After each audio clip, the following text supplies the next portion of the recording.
Amen. Venez offrir, venez offrir. Au nom de Jésus. Amen. Amen.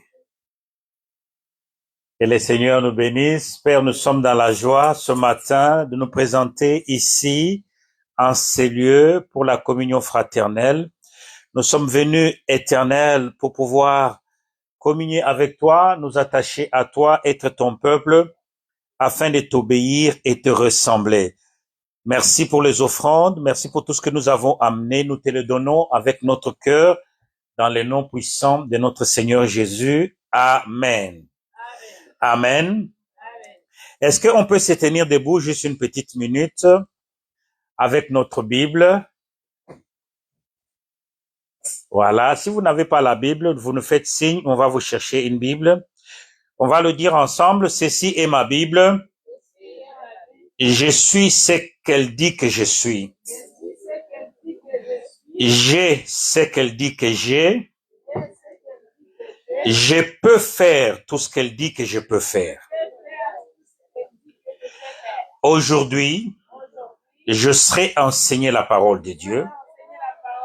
Je déclare avec confiance que mes pensées sont en alerte.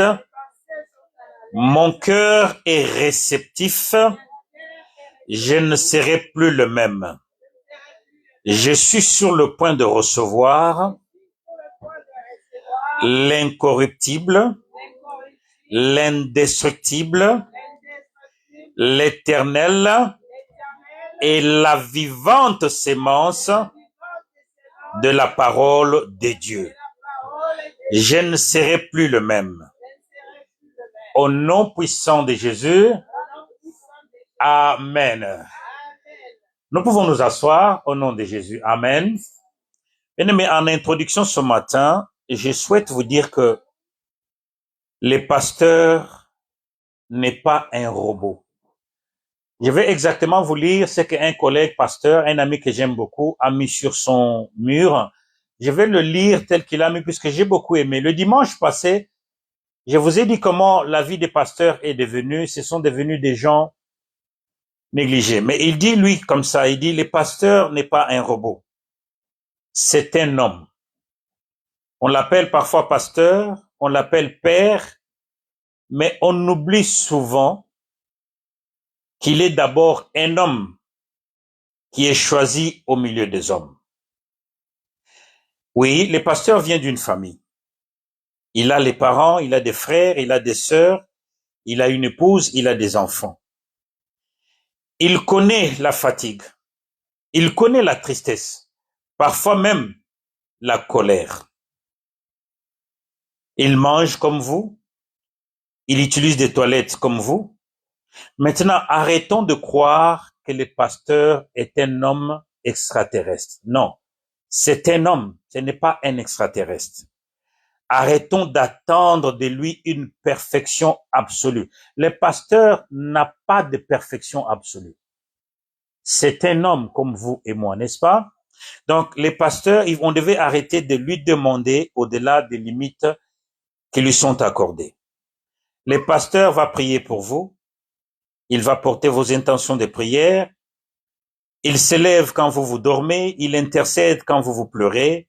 Et pourtant, on les juge très facilement. On les critique publiquement.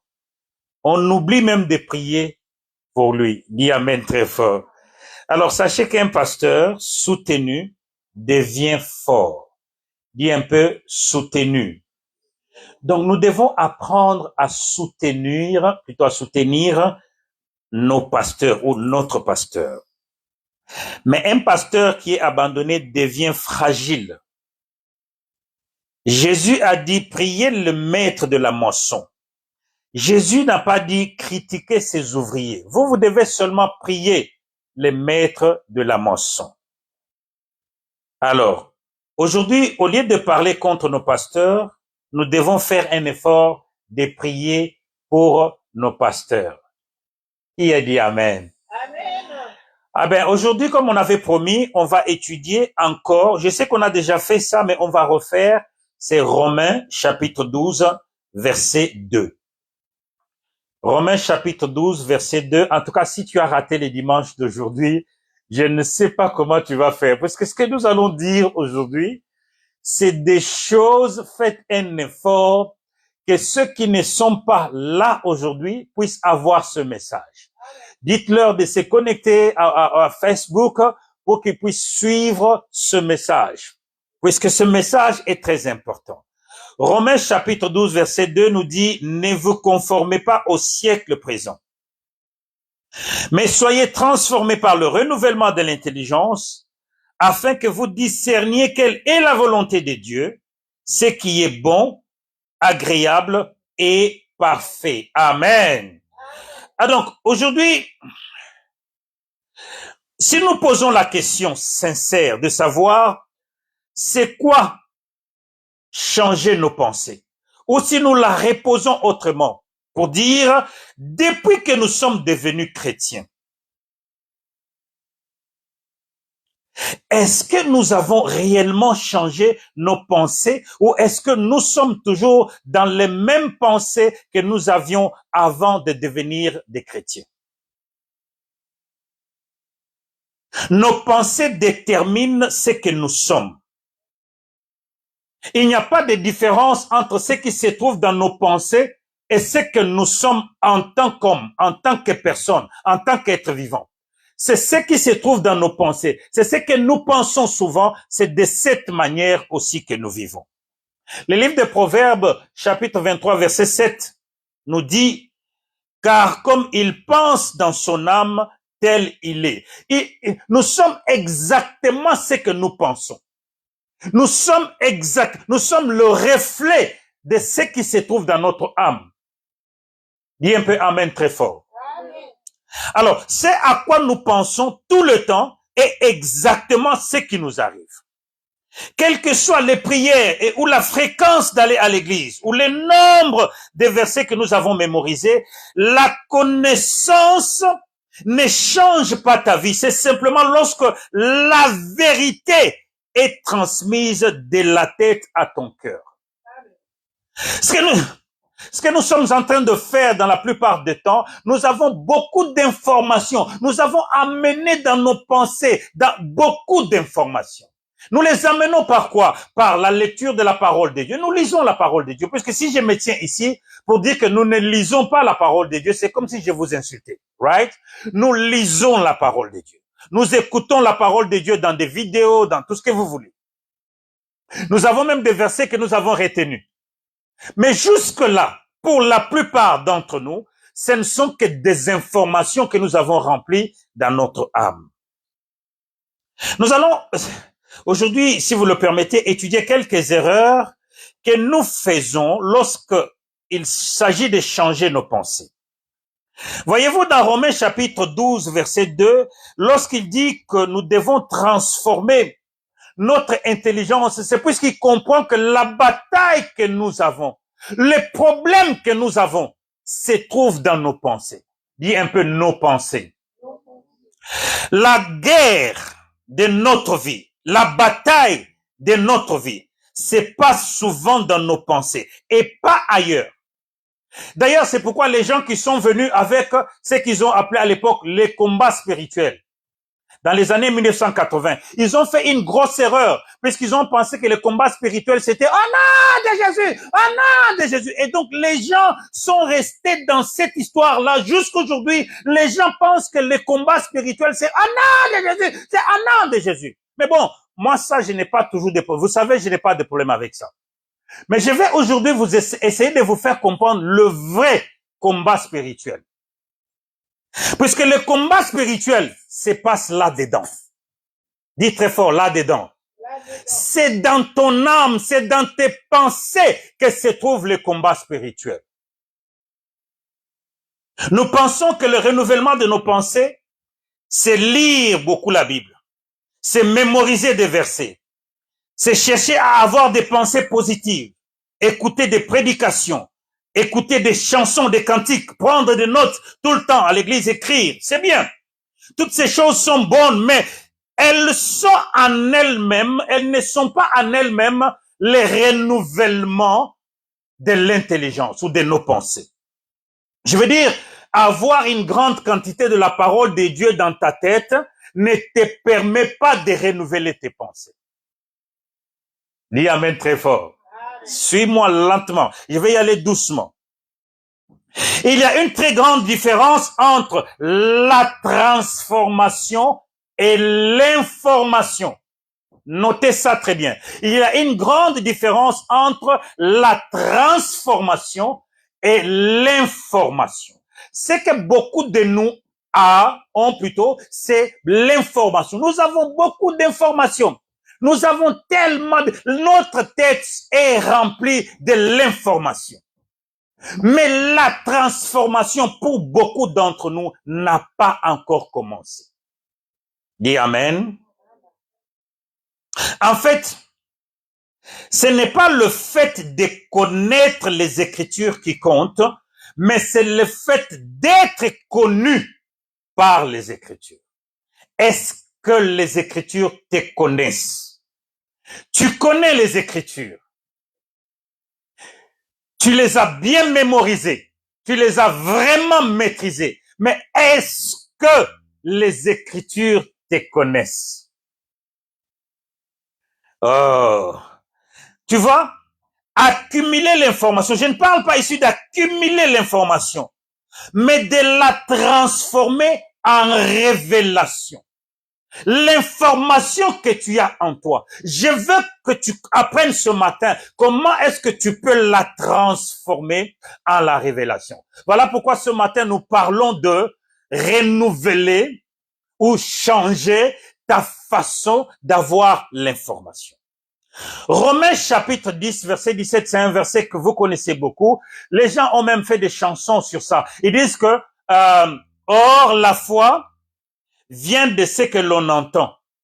Et ce que l'on entend vient de la parole de Dieu. N'est-ce pas? La foi vient de ce que l'on entend. Et ce que l'on entend vient de la parole du Christ. Amen. Bon, maintenant on va étudier. Pourtant, je viens de dire ici que les gens écoutent les prédications et tout ça, mais ce n'est pas encore arrivé au niveau de la révélation. Mais qu'est-ce que ce verset veut dire? Quand il dit la foi vient de ce que l'on entend. Nous allons étudier ça aujourd'hui. Suis-moi très bien. Écoute, il dit très bien la foi vient. Il ne dit pas la foi viendra. Il ne dit pas la foi est venue. Il dit la foi vient. C'est un verset conjugué au présent. Le verbe est au présent. Donc, garde ça, on va y revenir. Dans le psaume chapitre 1, verset 2 à 3, il dit quelque chose aussi que j'ai aimé dire, qui a pris plaisir en la loi de l'Éternel et médite sa loi jour et nuit. Il sera comme un arbre planté près des ruisseaux d'eau qui rend son fruit en sa saison et dont la feuille ne se flétrit point et tout ce qu'il fait prospère.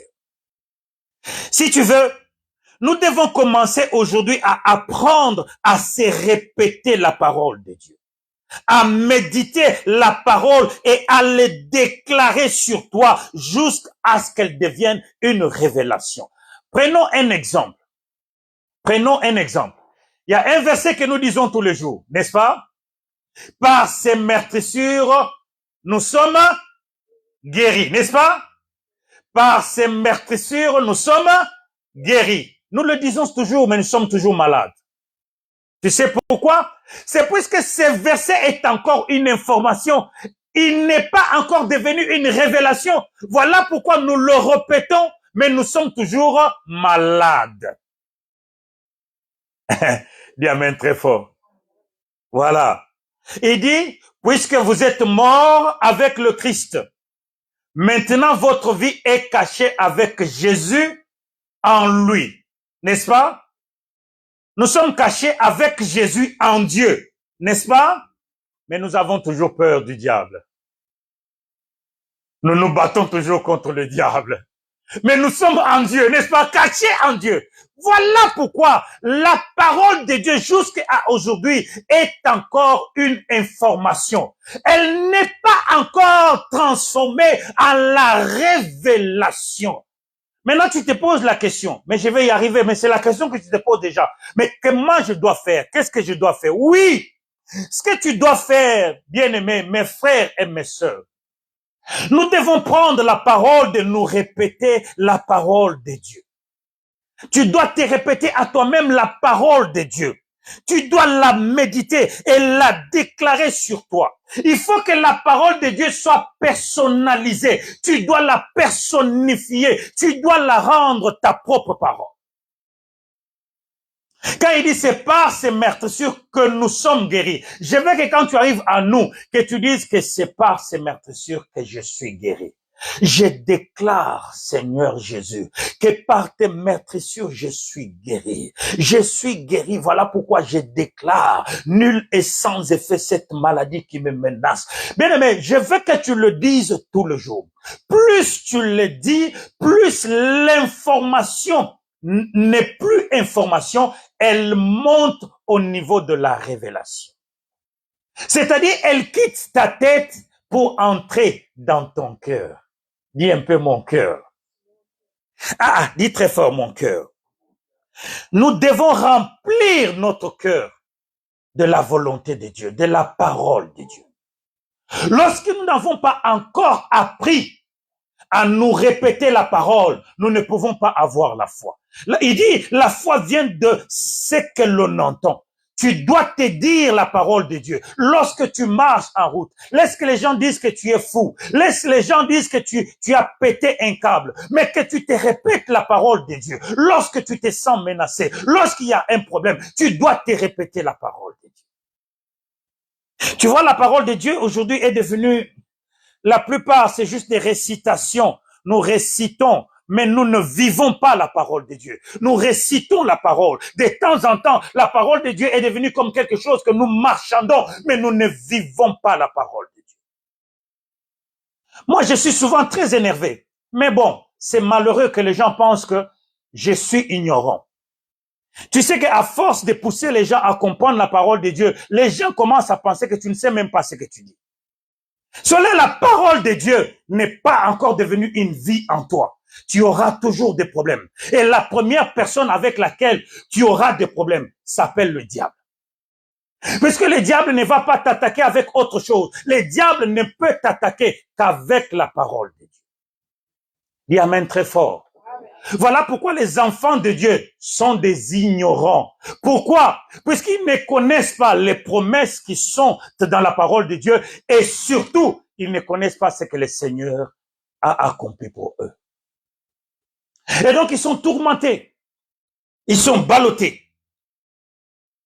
Dans 2 Timothée, chapitre 1, verset 7. 2 Timothée, chapitre 1, verset 7. Il dit, car Dieu ne nous a pas donné un esprit de crainte, mais de puissance et d'amour. Ça, c'est lorsque tu es attaqué par une peur.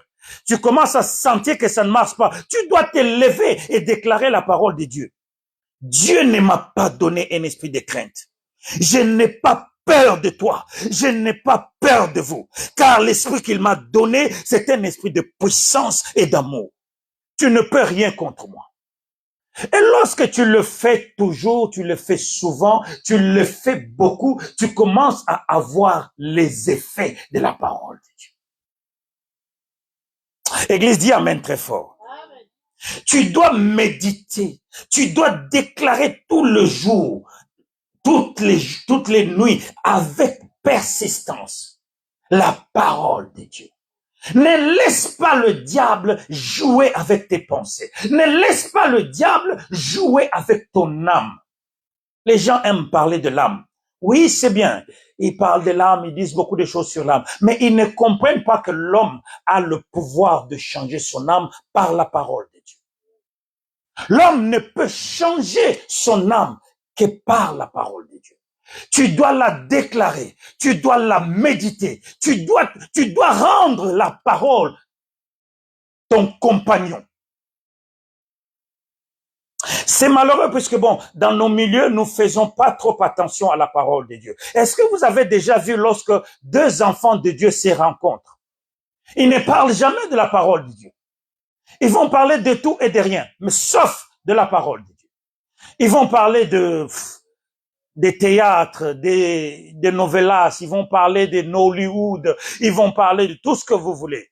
Mais surtout, ils vont parler des démons, ils vont parler des rêves qu'ils ont rêvés. Mais personne n'apporte la parole de Dieu pour dire, bon, tout ce que nous avons dit là, c'est bien. Mais je vais vous rappeler que la parole a dit 1, 2, 3, 4. Do you understand? Et ça, nous voyons ça dans le milieu chrétien. Dans le milieu chrétien, aujourd'hui, ce qui manque, c'est la parole de Dieu. Nous parlons de tout et de rien, sauf de la parole de Dieu. Nous n'avons plus le temps de nous exhorter nous-mêmes avec la parole de Dieu. Lorsque quelqu'un vient, il te dit, je suis abattu, j'ai des problèmes.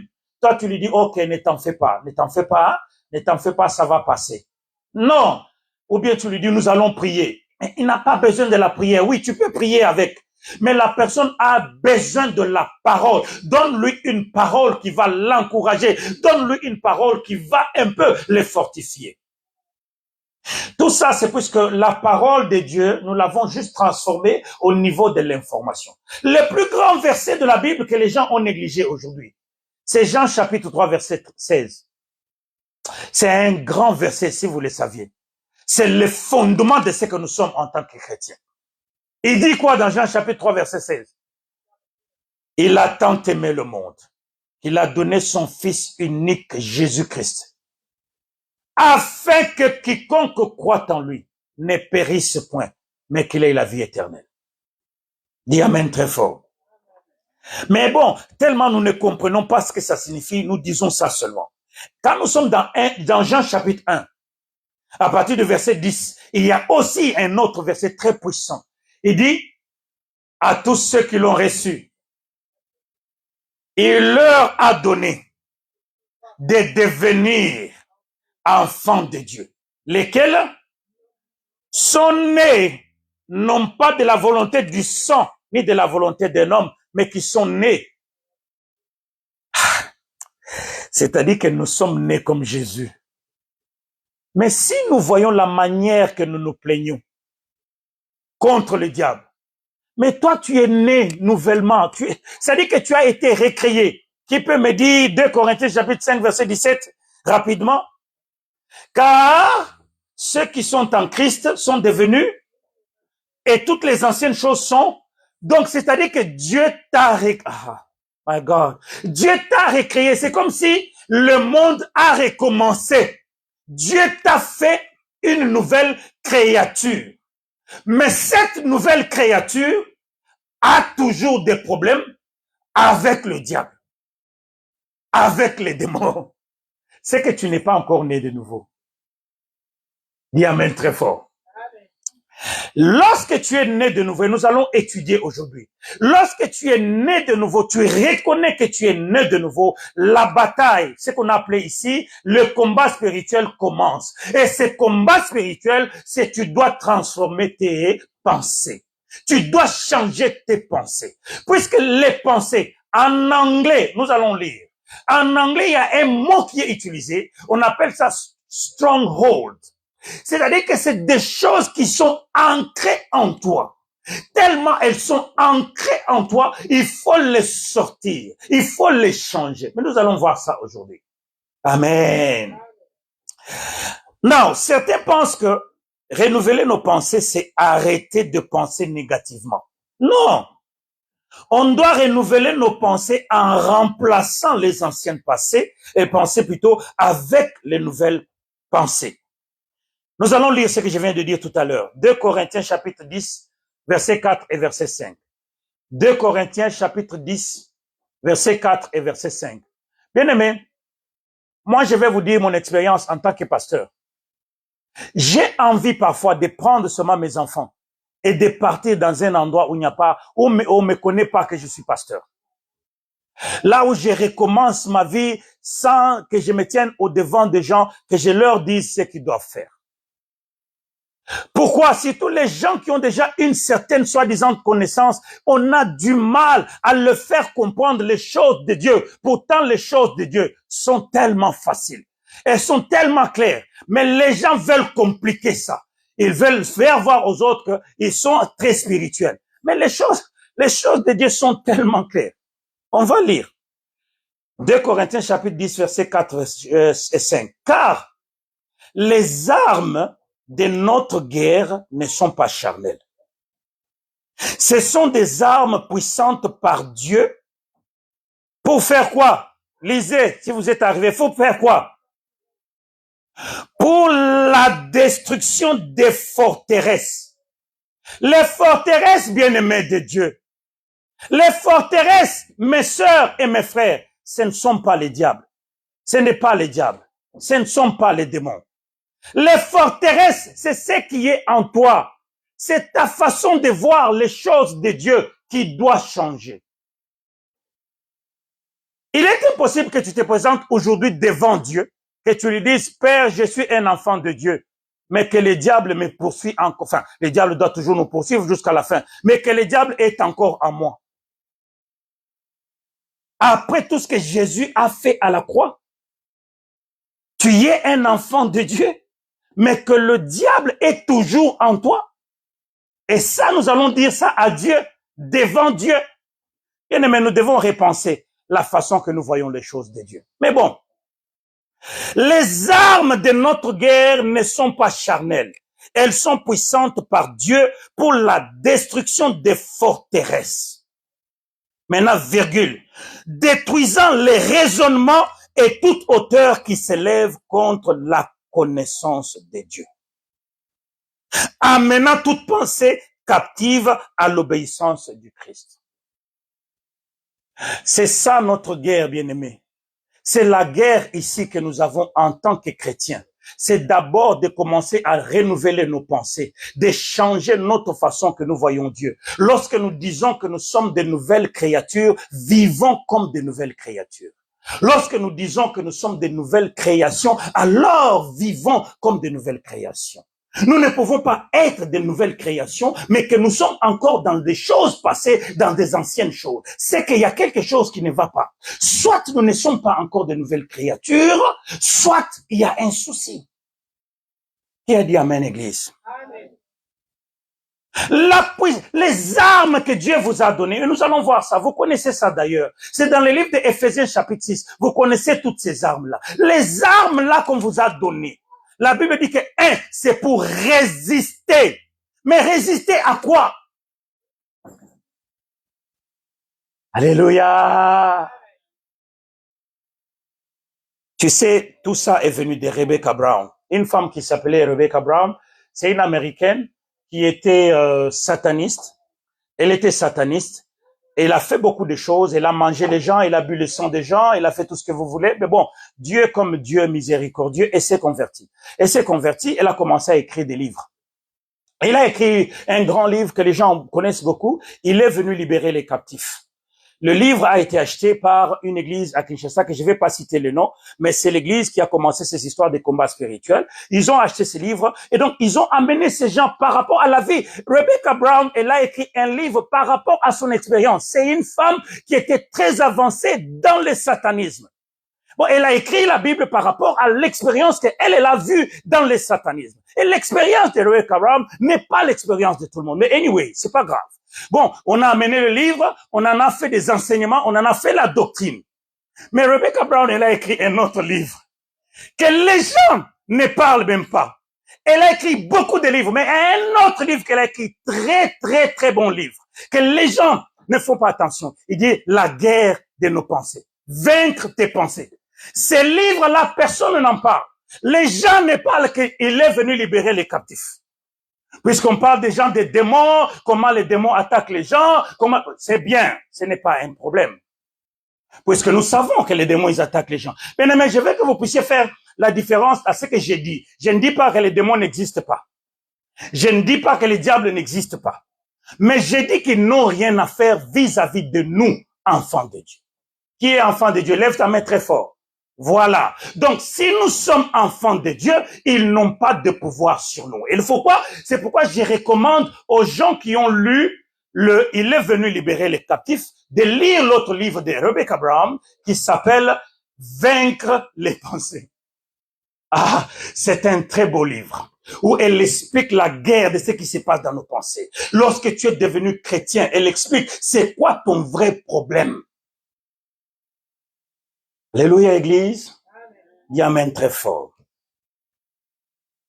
Donc, elle a écrit beaucoup de livres. Il y en a un autre, il y en a un autre vaisselle, vase d'honneur, voilà, vase d'honneur.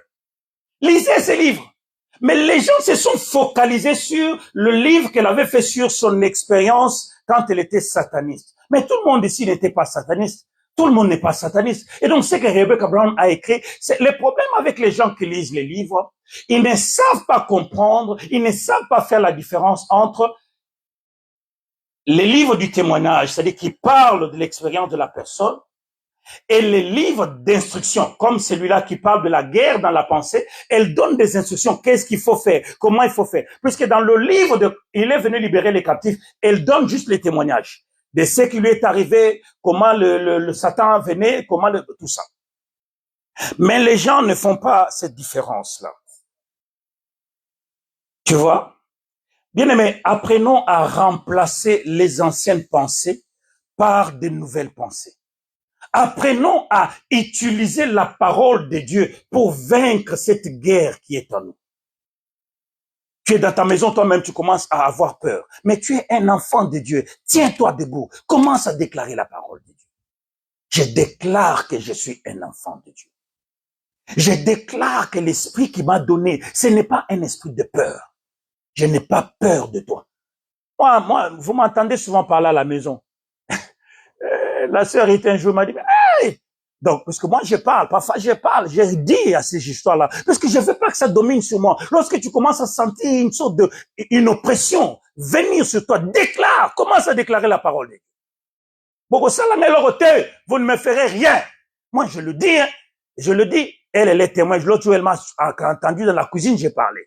Donc, il ne faut pas donner le temps au diable de dominer ton âme, de dominer ta pensée.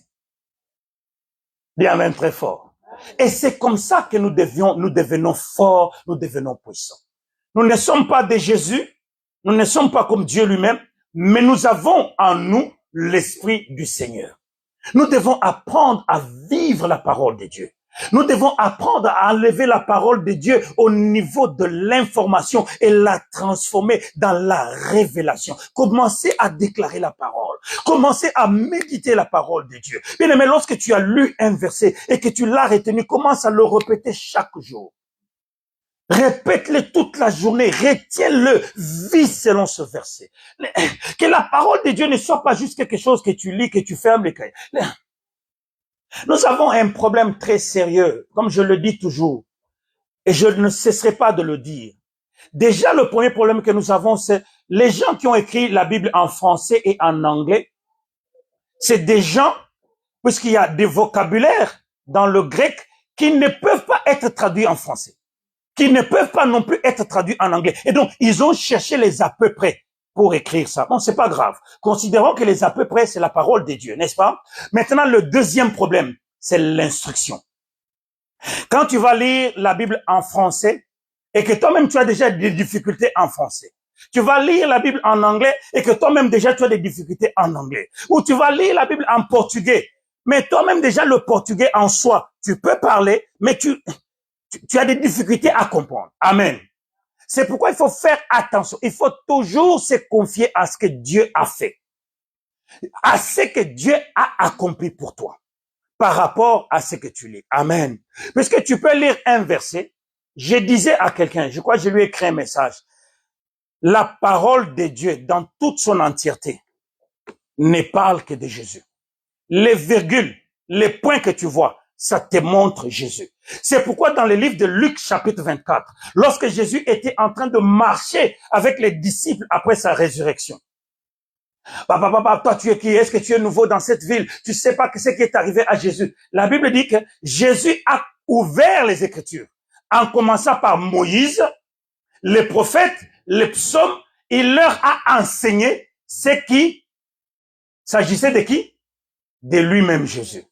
Donc, Jésus a ouvert les Écritures pour leur dire que, mes enfants, tout ce que vous allez lire dans la parole de Dieu doit vous montrer la direction qui est moi. Quand tu lis de la parole de Dieu pour y chercher des démons, pour y chercher le diable, tu es déjà perdu longtemps. Longtemps, longtemps. Dans la parole de Dieu, tu dois lire pour chercher Jésus. Même si un verset parle de démons, mais qu'il faut que dans ce verset-là, tu vois Jésus. Pourquoi est-ce qu'on a parlé du démon? Dis amen très fort. Église, dis amen très fort. Quand la condamnation vient dans ta vie, c'est sont des exemples que je commence à te donner. Quand tu commences à te sentir condamné quelque part, déclare Romains chapitre 8, verset 1, qui dit quoi? Il n'y a plus aucune condamnation pour ceux qui sont en Jésus. Moi, je suis en Jésus. Je te rejette, toi, esprit de condamnation. Je te rejette dans ma vie. Et c'est comme ça que tu peux gagner tes batailles. Tu ne peux pas gagner tes batailles sans engager la parole de Dieu. Tu es là, tu commences à sentir une condamnation qui te vient. Allô, maman, Ruth, s'il vous plaît, je me sens pas bien. Non, déclare la parole de Dieu. Il n'y a plus aucune condamnation pour ceux qui sont. Tu veux me condamner. Esprit de condamnation, je te condamne moi. Amen.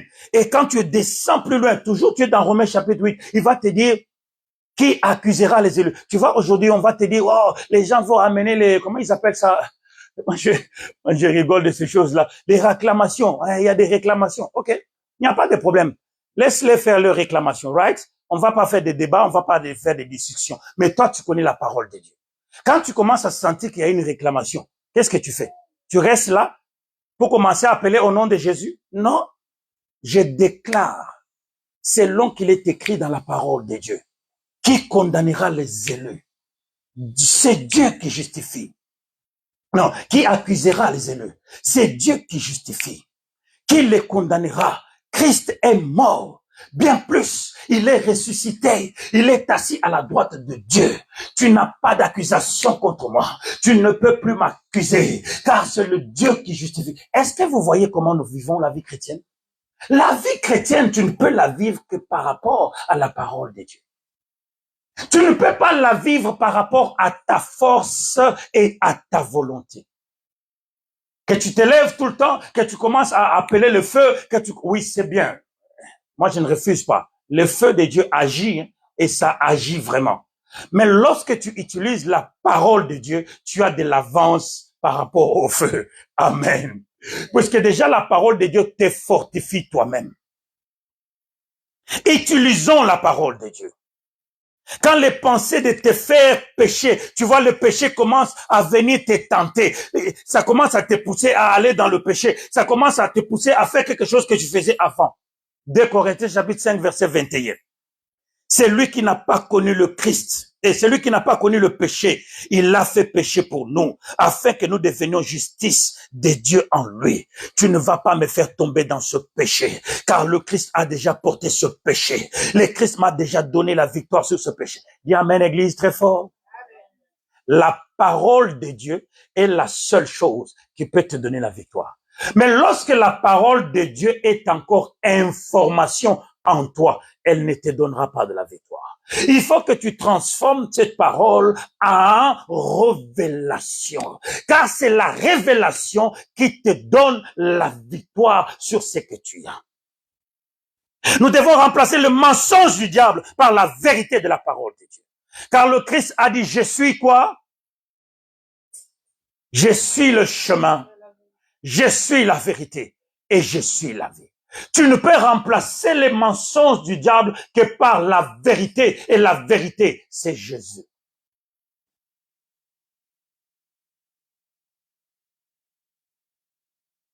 Je veux bien vous expliquer ça par un exemple un peu banal. Quelqu'un cherche à perdre du poids, n'est-ce pas? Quelqu'un cherche à perdre du poids. Mais de temps en temps, lorsqu'il passe devant le miroir, il remarque que rien n'a encore changé. À la fin, il se dit, ah, ça marche pas. j'abandonne, n'est-ce pas?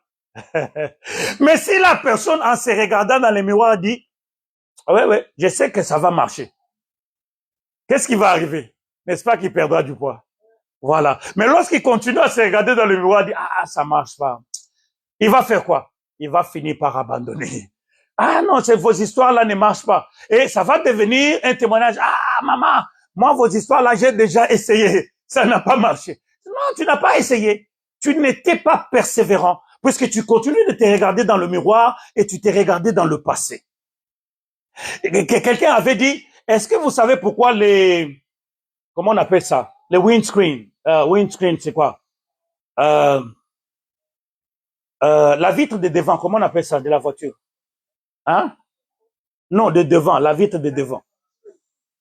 Hein? Pare-brise, voilà, maman, merci, que Dieu vous... Le pare-brise est plus grand que le rétroviseur. Est-ce que vous savez pourquoi? Pourquoi on n'a pas mis les pare-brises petits et que les rétroviseurs soient grands? C'est puisque le passé, il est tellement petit que tu n'en as pas besoin. Il essaie de te poursuivre, mais toi, tu conduis, tu es focalisé devant toi. Voilà pourquoi le windscreen est plus grand. Dans le pare-brise, il est plus grand. C'est puisque tu dois être concentré sur ce que tu vois. Tu ne dois pas être concentré sur ce que tu vois pas. C'est vrai, tu dois y jeter un coup d'œil, mais tu n'es pas focalisé sur Imagine quand tu conduis, mais que tu es focalisé sur les rétroviseurs, qu'est-ce qui peut arriver? Tu auras un accident. Mais c'est ça ce que nous faisons en tant qu'enfants de Dieu. Nous sommes devenus de nouvelles créations. Nous sommes devenus de nouvelles créatures. Mais nous regardons toujours en arrière. Les rétroviseurs que nous avons en tant que chrétiens est plus grand que ce miroir. Nous regardons toujours en arrière. Les diables est en train de me suivre. Oh, les diables là. Donc nous avons plus la conscience du diable que nous avons plus la conscience de la puissance de la parole de Dieu. Maintenant, si je vous posais la question ici, bien aimé, soyez sincères avec moi et avec vous-même. Comment on fait pour se remplir du Saint-Esprit? Je peux vous donner le temps pour savoir. Je vais juste vous donner le temps. Comment on fait pour se remplir du Saint-Esprit? Vous allez prier tous les jours. Et vous allez dire aux gens que vous êtes remplis du Saint-Esprit? Non. C'est là la grosse erreur que nous commettons. Vous allez voir les gens dans la montagne tous les jours. Ça, c'est bien. C'est bien. C'est bien, mais ça ne vous remplit pas du Saint-Esprit. Être rempli du Saint-Esprit. Voilà pourquoi il y a un autre. Ah, Dieu soit loué. Mais bon, c'est malheureux. Mais bon, c'est malheureux. Ils disent, marchez par l'Esprit, n'est-ce pas? Et vous n'accomplirez pas le désir de la chair. Comment on fait pour marcher en esprit? Par l'Esprit. Simply. C'est simplement par la parole. Pourquoi? Parce qu'il a dit dans Jean chapitre 6, verset 63, quoi? Qu'est-ce qu'il a dit? La chair ne profite pas. C'est l'Esprit qui vivifie. Les paroles que je vous ai dites sont... Les paroles que je vous ai dites sont esprit et sont vie. Il dit, le temps vient où les vrais adorateurs adoreront le Père. Tu vois, ça revient toujours. Maintenant, l'esprit et la vérité, c'est la parole de Dieu. Lorsque tu ne sais pas marcher dans la parole de Dieu, tu ne peux pas être rempli du Saint-Esprit. It doesn't matter what you're saying, que quel que soit ce que tu dis, tu n'es pas rempli du Saint-Esprit. Les gens qui sont remplis, et moi, je prie Dieu tous les jours de me faire arriver à ce niveau. Moi, je suis pas le genre de personne, je n'ai pas encore quelque chose, mais je viens vous dire que j'ai ça. Non, moi, je lutte tous les jours comme l'apôtre Paul. Je fais quelque chose aujourd'hui, mais rapportant toujours à ce qui est devant moi. C'est de marcher dans la parole de Dieu. C'est de vivre selon la parole de Dieu. C'est de manger selon la parole de Dieu. Je vais vous faire marrer, hein? C'est juste pour rigoler un peu quelques minutes. Tu sais qu'il y a des gens ici qui mangent, qui prient pas. Mais c'est des gens qui sont remplis du Saint-Esprit. Mais ils sont devant la nourriture que Dieu leur a donnée. Ils rendent pas grâce à Dieu. Tu vois, donc, ce sont des choses comme ça que nous devons commencer à nous exercer à faire. Tu peux dormir dans la parole. Tu peux manger dans la parole. Tu peux te laver dans la parole. Tu peux te réveiller dans la parole. Et c'est ça ce qu'on appelle marcher en esprit. J'ai posé la question à quelqu'un l'autre jour, j'ai dit, OK, prenons un exemple. Lorsque tu entres dans ta maison, tu étais sorti toute la journée, right? Et que tu n'avais pas allumé dans ta maison. Quand tu entres dans ta maison, il y a la lumière. Tu commences à dire quoi? Au nom de Jésus, je te chasse et il y a le ténèbre. Il y a, c'est dark, hein, right? C'est noir dans ta maison. Toi, tu commences à dire quoi? Je te chasse. Ténèbres. Qu'est-ce que tu fais quand tu es dans ta maison? Voilà, il y a l'interrupteur. Tu dois allumer la lumière avec l'interrupteur. Bien aimé, les diables et les démons, c'est les ténèbres en nous, n'est-ce pas? Pour enlever les ténèbres en nous, qu'est-ce que nous faisons? Nous allumons simplement la lumière. Et la lumière ici, c'est quoi? C'est la parole de Dieu. Do you understand? Il n'y a pas à discuter. Il n'y a pas de débat. La lumière ici, ce n'est pas le feu, le feu, le feu, le feu. Non. C'est mettre la parole de Dieu là où il y avait le ténèbre. C'est amener la parole de Dieu là où il y avait le vide. Et comment le faire? C'est lorsque tu lis la parole, tu dois la méditer, tu dois la répéter, tu dois la personnifier pour toi. Elle doit devenir part de toi. Prenons un exemple. Il dit, celui qui demeure sous l'abri du Très-Haut. Au lieu de dire celui qui demeure, pourquoi tu ne viens pas dire, je demeure sous l'abri du Très-Haut? Je me repose à l'ombre du Tout-Puissant. Pourquoi pas là, dans les endroits où il écrit c'est lui? Pourquoi tu peux pas mettre toi, tu te mets toi? Est-ce que tu comprends un peu ce qui se passe avec la parole de Dieu? Lorsqu'elle est encore une information en toi, it's not gonna work. Ça va pas marcher. Mais lorsque tu la transformes en révélation, tu commences à la réclamer pour toi, elle va agir. Moi, je ne voulais pas le dire aujourd'hui, j'allais attendre, mais je vais le dire aujourd'hui pour que les diables soient humiliés. Tu sais, ça fait presque, je suis arrivé au mois de septembre, n'est-ce pas, aux États-Unis, septembre 2019, jusqu'à ce que je suis rentré là. Pour moi, dormir, c'était un problème. Le nez ici, ça s'enferme. J'ai prié, ma femme elle a prié, on a fait des prières, tout ce que vous voulez. J'ai commencé à comprendre ce que je vous enseigne aujourd'hui. J'ai dit non, il y a une erreur. Dieu a déjà guéri cette histoire. Puisqu'il faut voir combien de personnes ont prié pour ça, même des prophètes. Si ça continue, c'est parce que je n'ai pas encore reçu ça. Je n'ai pas encore accepté ça. Je ne sais pas comment elle a continué de prier, mais moi j'ai changé ma façon de prier. J'ai commencé à déclarer tous les jours. Tu es Jéhovah Rapha, le Dieu qui guérit toutes mes maladies. La Bible déclare que non seulement tu pardonnes mes péchés, mais aussi tu me guéris de toutes les maladies. Donc si tu m'as déjà pardonné mes péchés, je crois que aussi tu m'as guéri de toutes ces maladies. Et donc, je n'accepte plus cette histoire. Ça fait presque 2 jours. En tout cas, je vais vous dire que je ne les sens pas. Je dors bien, je respire. Avant, c'était presque impossible. Bien aimé, déclarons la parole. Acceptons que la parole devienne personnalisée. N'est-ce pas? Philippiens chapitre 4 verset 8. Il dit, au reste, frère, toutes les choses qui sont vraies, toutes les choses qui sont vénérables, toutes les choses qui sont justes, toutes les choses qui sont pures, toutes les choses qui sont aimables, toutes les choses qui sont de bonne renommée. S'il y a quelques vertus, quelques louanges, que ces choses occupent vos pensées. Est-ce que vous avez entendu les choses qui doivent occuper nos pensées?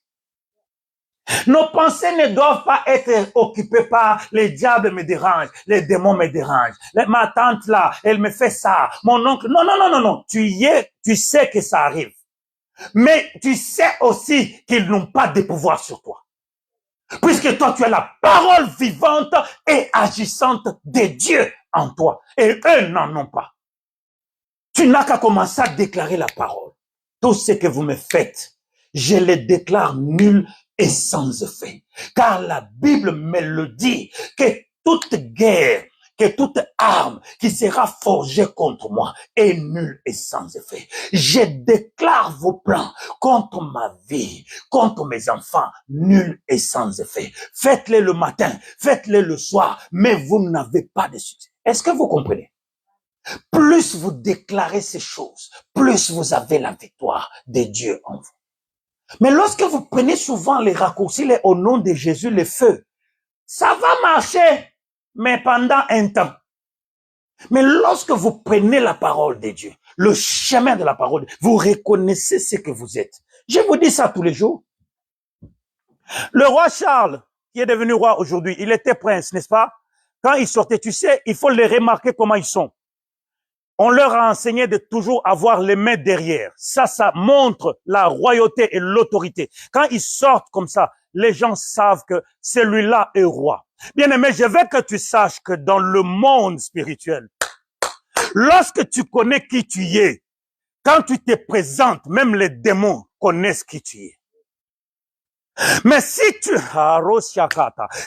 te connais pas encore, même lorsque tu te présentes, ils savent que celui-là ne connaît pas ce qu'il est.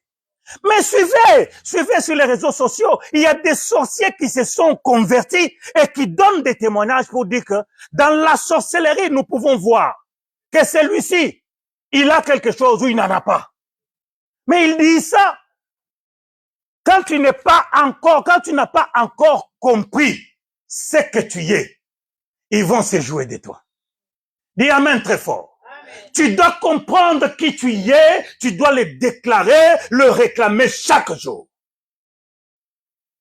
J'ai parlé de Charles. Quand Charles entre comme ça là, quand il est encore dans une salle, les gens sont en train de parler, sont en train de discuter. Quand il s'avance, on ouvre la porte, on dit, bon, quand il était encore prince, on l'appelait Lord Charles. Lord Charles. Mais maintenant, quand il vient, on dit, the king is here. Le roi est ici. Personne ne peut plus parler. Personne ne peut plus bouger. Là, lui, il vient comme ça avec les mains derrière. Tu ne peux pas le serrer la main. C'est lui qui doit te donner sa main avant. Tout le monde doit attendre. Comme ça. Lui, maintenant, vient devant toi. Il te regarde d'abord dans les yeux. Il te donne la main. S'il ne t'a pas donné la main, n'ose même pas. Est-ce que vous comprenez? Lui, c'est le fils de la reine d'Angleterre. Mais toi, tu es le fils du roi de rois. Lorsque tu bouges dans le monde là, on sait que, non, celui-là a bougé. On ne doit même pas le toucher, on ne doit même pas l'approcher. Mais cela dépend de ta déclaration et de la connaissance, de la révélation. Est-ce que tu as compris ce que tu es? Non, si tu n'as pas encore compris ce que tu es, ils vont se jouer de toi. Tu vas devenir un terrain de football. Ils vont se jouer de toi comme tu n'as pas idée. Lève-toi le matin, dis, je suis l'enfant du roi de roi. Rien ne m'arrivera. Moi, je dis ça à tout le monde. Hein. Je disais ça à quelqu'un, j'ai dit, personne ici dans ce monde ne peut me tuer. Ils m'ont fait beaucoup de choses, spirituellement et même physiquement. Mais me mettre par terre, il n'y a personne vivant dans ce monde qui me mettra par terre. Moi, ma mort viendra quand Dieu va dire que, oh mon fils, le temps est arrivé. Attends, il faut imaginer tout ce que Dieu a mis en moi pour son peuple. Toi, maintenant, tu viens prendre ma vie. Tu es qui? Tu es le petit frère de Dieu? Est-ce que quand Dieu faisait son programme pour ma vie, tu étais à côté de lui? Ils ne peuvent rien contre moi. Ils peuvent essayer. Ils ont fait, ils ont tenté. Spirituellement, ils m'ont atteint même. Il y a des fois, ils m'ont atteint. Physiquement, ils ont pensé qu'ils ont réussi. Mais lorsque je suis rentré en moi, que j'ai compris qui j'étais, je suis d'abord reparti devant Dieu, je me suis repenti. Je leur ai dit que maintenant, vous êtes des menteurs. Affrontons-nous maintenant. Amen. Nous devons contrôler nos pensées. Ne permettez pas à nos pensées de nous contrôler, de contrôler notre être tout entier. Non, c'est nous qui devons contrôler nos pensées. À quoi est-ce que tu penses souvent? Si tu es toujours négatif, on me fait ceci, on me fait cela, on me fait... C'est ça ce qui va t'arriver. Oh, moi j'ai peur du diable. Quand j'étais aux États-Unis, mon fils là me disait toujours, papa, moi j'ai peur quand j'étais dans la maison. Je dis, n'aie pas peur. Si tu ne sais pas voir Dieu, au moins vois-moi, je suis avec toi. Personne ne peut rien te faire pendant que tu es encore mon enfant. Ils vont tenter, oui, ils vont essayer. Je ne veux pas nier, ils vont essayer, mais ils ne te feront rien et si longtemps que tu es mon fils. Je n'ai pas demandé à Dieu de me donner des enfants. Est-ce que vous comprenez? Donc Dieu ne m'a pas donné des enfants pour que toi, puisque tu t'appelles, je ne sais pas qui, tu viennes... Ah, est-ce que vous comprenez? Il faut vivre avec ces choses et le diable doit le voir, que tu es conscient de ce que tu dis et de ce que tu es. Lorsque le diable voit que tu dis ça seulement pour dire, ah ben tu vas devenir un terrain de football. Est-ce que tu as compris? Lève-toi le matin, regarde-toi dans le miroir, dis je suis une très belle femme pour mon mari. D'ailleurs, mon mari est en train de venir. Toi, mon mari, là où tu es, je te commande déjà, j'ai commencé à venir, puisque ma beauté t'attend. Ma sœur, est-ce que tu m'entends? Amen. Dis amen très fort. Ne commence pas à dire non, moi je suis là, j'attends seulement, j'attends rien. Déclare-toi, je suis la plus belle femme du monde pour mon mari. Toute cette beauté, tout ce que je suis, Dieu me l'a donné pour mon mari. Voilà, je te commande là où tu es mon mari, viens vite, avant qu'on vienne te voler ce que je suis. Lève-toi le matin, regarde-toi dans le miroir, mets les mains dans la poche, dis-toi, je suis l'homme le plus riche du monde. Que tes pensées ne puissent pas jouer avec toi. La Bible déclare que l'or et l'argent sont acquis. Et toi, tu es un enfant de qui? Alors, déclare ces choses-là, que l'or et l'argent sont à toi. Plus tu le déclares, plus tu le verras. Plus tu le déclares, plus tu le verras. Tu commences à vivre ces choses. Tu sais, même les gens de ce monde sont plus malins que nous. Ils ont compris, il y a un livre, vous pouvez le lire, moi j'ai ça en PDF, si vous voulez, je peux vous l'envoyer. Il dit, pense et deviens riche. Il explique dans son livre que par la pensée simplement, tu peux devenir riche. Ça, c'est les gens du monde qui comprennent ce genre de choses. Mais nous qui sommes enfants de Dieu, nous ne savons pas comprendre que lorsque nous changeons nos pensées, nous pouvons devenir intouchables. Dis un peu intouchable. Moi, je suis intouchable. Personne ne pourra jamais rien me faire quoi que ce soit. Ils ont essayé. Bon, partageons les histoires pendant qu'il est vivant, partageons ces histoires. Ok. Mais est-ce que vous avez fermé ma foi? Est-ce que vous avez annulé ma foi? Puisque les jours que je me réveillerai dans ma foi, toutes ces histoires-là, ça sera brûlé et vous allez vivre dans la disette. Nous devons faire attention aux déclarations que nous faisons. Car les déclarations que nous faisons montrent ce qui se trouve dans nos pensées. L'homme n'est pas différent de ses pensées. L'homme est exactement ce qui se trouve dans ses pensées. Proverbe chapitre 23, verset 7. C'est ce que tu penses que tu y es. Et la façon que tu penses, c'est la façon que tu vas être. La pauvreté. Tu vas dire, non. Il y a même des gens, tu l'appelles, juste pour savoir comment il va. Papa Gozan, comment ça va? Papa, nous ici, c'est ici la faim, on a faim tous les jours. Mais attends, moi je t'appelle pas pour ça. Je sais déjà que vous avez faim tous les jours. Je t'appelle au moins pour t'encourager. Tu vois, les gens des personnes comme ça, moi je les appelle plus.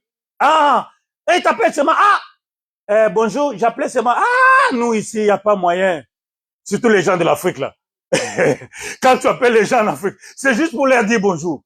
Mais ils vont commencer à te dire les histoires. L'enfant de... Tu connais ta cousine là, qui a le visage comme ça là, tu connais ça, son enfant ne va pas à l'école. Nous on est juste là, on cherche comment envoyer l'enfant à l'école. Attends, la cousine là même, c'est ma 3e, 4e, 6e cousine. Je la connais seulement de nom. Mais moi, je commence maintenant à envoyer les minévales pour payer. Que Dieu ait pitié de vous. Amen. Non, moi je le dis tous les jours, quand j'étais en Afrique du Sud, il y a l'ami de mon père. Et j'ai dit ça dans ma maison. Le gars, il m'a vu sur Facebook. Il m'a envoyé demande d'amitié. J'ai accepté. Il s'est présenté, je suis l'ami de ton père, papa, quand tu étais enfant. Maintenant, quand j'étais enfant, là, il m'a rappelé. J'étais à la maternelle. J'étais à la gardienne. C'est-à-dire que je ne le connais pas. Mais j'ai accepté que c'est mon père. Et même pour me convaincre, il m'a envoyé la photo de lui avec mon papa. Car ils étaient des jeunes garçons. Ok, ça va papa, comment bon? Comme tu sais, chez nous, l'ami de ton père, c'est ton père. J'ai commencé à l'appeler papa. Deuxième message. Ton petit frère ici, à l'université, on demande $75. Est-ce que tu peux pas aider avec ça? J'ai dit, mais attends, papa. Papa. Toi, tu m'as pas vu. Depuis même là, que j'avais 3 ans. Tu me retrouves aujourd'hui. Tu connais pas ma situation. Puisque tu m'as vu sur Facebook, là maintenant je vais t'envoyer $75. Que Dieu ait pitié de toi. Non, may God forgive you.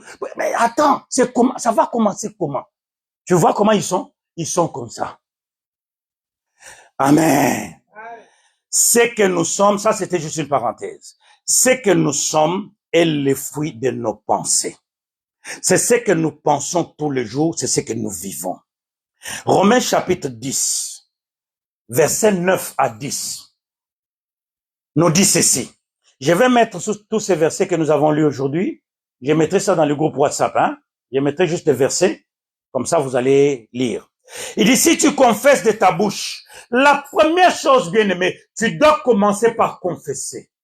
La parole de Dieu, si tu la connais, mais tu ne la confesses pas, elle ne t'aide pas. Elle ne t'aide absolument pas. Et puis ne la confesse pas juste pour, bon, puisque je dois confesser. Non, tu dois la confesser en méditant. C'est-à-dire que tu dois savoir que ce que tu dis, c'est ça ce qui doit arriver. Tu vois, les gars, il y avait un petit enfant qui avait un esprit mauvais. Ils étaient 12 apôtres. Au nom de Jésus, au nom de Jésus, au nom, mais ça ne marchait toujours pas. Les papas est allé là comme, ces gens sont en train de me distraire. Il est parti vers le Seigneur. Il a dit, regarde tes disciples. Ils sont 12 personnes. Ils ne peuvent pas délivrer mon enfant. Le Christ est juste venu là prononcer une petite parole. Les démons sont sortis. Pourquoi? Quand ils se sont approchés vers le Christ, il dit, mais pourquoi ça n'a pas marché? Il dit, mais vous êtes les gens de peu de foi. La foi vient de ce que tu entends. Tu dois t'entendre toi-même prononcer la parole de Dieu. Tu dois te parler à toi-même la parole de Dieu. Je suis un enfant de Dieu. Car il est écrit dans les livres de Jean chapitre 1 qu'à ceux qui l'ont reçu, à ceux qui l'ont accepté, il leur a donné le pouvoir de devenir enfants de Dieu, lesquels sont nés non pas de la volonté de l'homme ni du sang, mais de la volonté de Dieu. Là, je ne suis pas né par mon père ni par ma mère. Toutes ces réclamations qui me suivent, je les condamne maintenant au nom de Jésus. Car il est écrit dans la parole de Dieu que qui condamnera les élus. Il faut que tu déclares ces choses. Il faut que tes tantes au village t'entendent, même toi aussi parler, parce qu'ils savent entendre. Je ne sais pas si tu as déjà vu. Tu connais quelqu'un qui est sorcier, par exemple. Tu parles de lui le matin. Dans la journée, il t'appelle. Tu n'as jamais vu ça? Oui, ils écoutent. Ils sont pas, ce sont des esprits. Ils sont partout. Toi, tu parles de lui le matin, tu dis, ma tante, dans la journée, téléphone sonne. Ma tante. Qu'est-ce qu'elle veut? Elle va commencer, non, c'est vrai, je veux savoir comment tu allais, hein. Faux. Elle a entendu quand tu parlais d'elle. Maintenant, elle veut te tester. Donne-lui une bonne parole. Donne-lui une bonne parole. Ma tante, je suis contente que tu m'aies appelé. Je voulais seulement te dire que le Seigneur Jésus t'aime. Il n'y a qu'en lui qui a la vie. Elle va comprendre directement que tu es devenu une autre personnalité. Dis amen très fort. Tu dois confesser, verset 9, si tu confesses de ta bouche. Maintenant, il ajoute, mais si tu crois dans ton cœur, il y a deux choses. Un, c'est confesser. Deux, tu dois avoir une ferme conviction. Il dit, car c'est du cœur qu'on croit à justice et c'est de la bouche qu'on fait de la confession. On doit confesser la parole de Dieu à tout moment. On doit croire qu'elle s'applique à moi et je dois la méditer profondément et demander que le Saint-Esprit m'aide afin que cette parole devienne une réalité pour moi. Il y a quelques 6 choses que tu dois faire avant que nous puissions finir. 1, tu dois identifier ton problème. C'est quoi le problème qui te fait peur? C'est quoi le problème que tu as? 2, tu dois maintenant chercher dans la Bible les versets qui correspondent à ton problème. Prenons, tu es malade. La maladie te dérange beaucoup. Il y a beaucoup de versets dans la Bible qui montrent que Jésus nous a guéris. Commence à déclarer ces versets. Commence à confesser la parole. Et c'est par ces maîtressures que je suis guéri. Jésus, c'est par tes mains. Tu as accepté d'être fouetté. Tu as accepté les fouets sur toi pour que par tes maîtressures, je suis guéri en toi. Cette histoire qui me dérange, laisse que mes yeux ne regardent pas. Tu n'as rien contre. Tu parles à ton problème. Donc, 1, identifier ton problème. 2, trouver dans la parole de Dieu quels sont les versets qui s'adressent à ton problème. 3, commencer à confesser la parole, jour et nuit. Ne laisse pas du temps. que cette histoire-là ne te domine pas, que cette histoire-là ne te montre pas qu'elle est au-dessus de toi. Non, tu dois confesser la parole de Dieu. Par exemple, tu n'as pas de papiers. Les gens commencent à te dire n'importe quoi. Oh, tu sais la France. Oh, tu sais la France. Non, bien aimé, il y a dans la Bible le verset où on montre que Dieu, il est le Dieu des étrangers. Père, c'est toi le Dieu des étrangers. Je n'appelle pas un autre Dieu. Tu es le Dieu des étrangers. Je ne suis pas venu ici par moi-même, car la Bible me dit que c'est toi qui conduis les pas de l'homme. Donne-moi les papiers dans ce pays. Je déclare mes papiers au nom de Dieu. Est-ce que tu comprends les choses? Tu dois appliquer la parole de Dieu à ta vie. 4. Au cours de la journée, si tu commences à avoir une contradiction par rapport à ce que toi tu déclares, remplace-la immédiatement. Puisque la contradiction va venir. Il va te dire, oh, tu vois le Dieu que tu invoques là, il t'a négligé. Dis-lui, au nom de Jésus, je te commande de partir loin de moi. Car Dieu ne peut ni m'abandonner, ni me délaisser. Tout ça, c'est dans la parole de Dieu. Est-ce que vous comprenez? 5. Médite profondément sur cette parole. Méditation veut dire réfléchir profondément. C'est-à-dire que passe ton temps à réfléchir sur cette parole-là. Est-ce que Jésus peut me mentir? Moi, je vous donne souvent mes secrets. Je vais vous donner un autre. Ces derniers jours, je suis dans une autre dimension. Je suis maintenant dans une dimension à poser des questions. Seigneur, il est écrit dans Galates chapitre 2, verset 23. Que puisque je fus crucifié avec le Christ, maintenant si je vis, ce n'est plus moi qui vis, c'est le Christ qui vit en moi. J'ai commencé à lui poser des questions. Pourquoi est-ce que tu vis en moi? Toi, tu es le créateur des cieux et la terre. Tu as créé toutes ces choses. Tu pouvais aller te reposer. Est-ce que Jésus, tu es venu te reposer en moi? Ou tu es venu m'utiliser dans quelque chose? Si tu es venu m'utiliser, qu'est-ce que tu attends? Qu'est-ce qui t'empêche? Mais il faut pénétrer ces choses. Il faut pénétrer ces choses jusqu'à ce que tu vois sa réalisation. Si tu veux, Dieu, oui, nous sommes des enfants de Dieu. Nous pouvons aller devant lui, donne-moi ceci, donne-moi ceci, donne-moi ceci, donne-moi cela. Il n'y a pas de souci, c'est comme ton enfant à la maison. Mais si nous pouvons commencer à changer un peu ça, qu'est-ce que tu attends de moi par rapport à cette situation? Qu'est-ce que tu veux que je fasse? Numéro 6, tu dois le faire avec constance. C'est-à-dire que tu dois le faire tout le temps. Tu dois pas le faire maintenant. C'est juste quand les problèmes t'arrivent que tu te réveilles, tu commences à... Non, tu dois le faire. Ça doit devenir ta vie. Tu dois vivre comme ça. Et d'ailleurs, je prie que la prière, que la parole de Dieu devienne votre prière. Quand tu commences à prier, tu dis, au nom de Jésus, Père, je viens au devant de toi. Car il est écrit, présentez-vous au devant du Seigneur avec le chant d'allégresse. Père, laisse que mon cœur, que la parole de Dieu devienne maintenant ta prière. Chaque fois que tu veux demander quelque chose, admettons, tu veux lui demander de l'argent. Père, il est écrit dans ta parole que l'argent répond à toutes choses. Il est écrit que c'est toi, l'argent et l'or t'appartiennent. Ne permets pas que j'aille chez les marabouts. Ne permets pas que j'aille, je viens au devant de toi. Donne-moi de l'argent. Car je suis ton enfant. Si Salomon t'avait demandé simplement la sagesse et l'intelligence, c'est puisque le roi David, son père, lui avait donné toutes les richesses. Moi, je n'ai aucune richesse. Même si tu me donnes l'intelligence et la sagesse aujourd'hui, je ne vais rien faire de ça. Bien aimé, il faut prier. Il faut transformer maintenant la parole de Dieu qu'elle devienne une prière pour toi. Dis amen très fort, Église. Amen. Nous allons avancer. Éphésiens, chapitre 4, verset 22 et jusqu'à 24. Il dit, c'est-à-dire, pour ce qui est de la conversation précédente, d'avoir dépouillé le vieil homme qui se corrompt selon nos convoitises trompeuses et d'être Il y a des versets, parfois, quand tu les lis, tu sens ça. D'être renouvelé dans l'esprit de votre entendement et d'avoir revêtu les nouveaux hommes créés selon Dieu. Il y a beaucoup de choses à dire sur ça. Mais bon, ça, gardez-le. Éphésiens chapitre 4, verset 22 à 24. On en parlera un autre jour. Mais ce que j'ai dit ici, c'est pour dire que Dieu, quand on parle que nous sommes une nouvelle créature, Dieu a recréé votre esprit humain. Votre homme intérieur, Dieu l'a recréé. Dieu l'a rendu plutôt nouveau. Il n'est plus comme vous étiez avant. Vous êtes maintenant revêtu des nouveaux hommes. Le vieil homme, c'est l'ancien esprit que vous aviez. Dieu vous a maintenant revêtu du nouvel homme. Now, beaucoup de personnes attendent d'abord de changer avant de commencer à accepter le changement. Ils veulent d'abord que non, que je change d'abord. Non, tu dois croire que tu as changé. Hébreux chapitre 11, verset 1. Or, la foi est l'assurance des choses qu'on espère et la conviction de celles que l'on ne voit pas. Bien aimé, tu dois avoir cette assurance que Dieu n'est pas un homme pour mentir.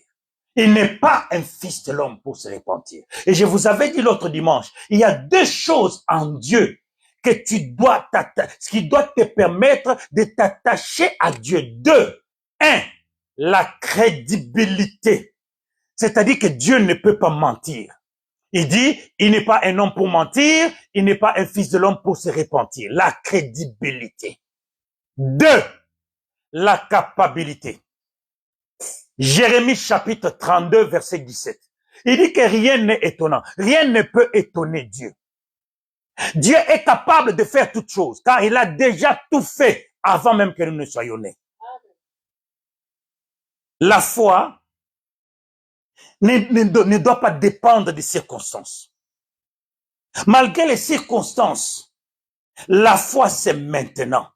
C'est pourquoi il dit la foi est. Il n'a pas dit la foi sera. Il n'a pas dit la foi était. Il a dit la foi est. C'est-à-dire la foi est maintenant. En anglais, on dit faith. Il dit now faith. Donc faith is now. It's not tomorrow. It's not yesterday. It's now. La foi c'est maintenant. Ce n'est pas demain. Ce n'est pas hier. C'est maintenant. Est-ce que tu comprends? Donc c'est maintenant. Et ça dépend des déclarations qui sortent de toi. Les pensées renouvelées sont celles qui pensent comme Dieu, sont celles qui voient les choses comme Dieu le voit, mais pas les circonstances. Je ne sais pas si je me suis fait comprendre. Nous avons terminé. Mais je vais vous poser une question avant de fermer ma Bible. Comment est-ce que toi tu faisais ou comment est-ce que tu fais pour changer tes pensées? Je veux que tu saches que tu y es ce que Dieu dit que tu y es. Dis amen très fort. Tu y es ce que Dieu dit que tu y es. Tu n'es pas ce que tes pensées te disent. Tu n'es pas ce que les gens disent. Tu n'es pas ce que les circonstances disent. Tu y es ce que Dieu dit que tu y es. Si Dieu dit que tu es guéri, alors tu y es guéri. Si Dieu dit que tu es riche, alors tu es riche. N'est-ce pas que le verset dit que des riches qu'il était, il s'est fait pauvre, afin que par sa pauvreté, nous soyons. Qui le déclare encore? Qui déclare encore ce genre de verset? Nous avons appris à chasser l'esprit de pauvreté. Oh non! Je chasse l'esprit de pauvreté. Mais l'esprit de pauvreté ne doit pas partir. Il faut qu'il entende la parole de Dieu. Lorsqu'il entendra, tu as cité la parole de Dieu, il va se sentir étranger. Il va comprendre que ici, ce n'est pas ma place. Je chasse l'esprit de célibat, je te chasse. Il n'y a pas d'esprit de célibat. Il y a l'ignorance en toi. Dis amen très fort. C'est comme aussi la pauvreté. Il n'y a pas l'esprit de pauvreté. Il y a simplement l'ignorance en toi. Lorsque tu vas comprendre, 1, qui tu es, 2, qui est ton père, 3, qu'est-ce qu'il a fait pour toi, toutes ces choses vont commencer à partir. Esprit de célibat, au nom de Jésus, moi je suis comme ça. Dieu m'a donné ceci et cela, les choses que je ne veux pas citer. Mais toi, tu peux voir ça dans les miroirs. Ce n'est pas pour moi que Dieu m'a donné ces choses. Ce n'est pas pour m'amuser avec ces choses que Dieu m'a donné. Ceci m'a été donné pour mon mari. Voilà pourquoi je déclare que mon mari maintenant vienne au nom de Jésus. Dis amen. Amen. Nous allons prier. Bien aimé, nous allons prier. Demande au Saint-Esprit. Dis au Saint-Esprit, frère Charis, aide-nous. Demande au Saint-Esprit, fais ton travail. Demande au Saint-Esprit de t'aider dans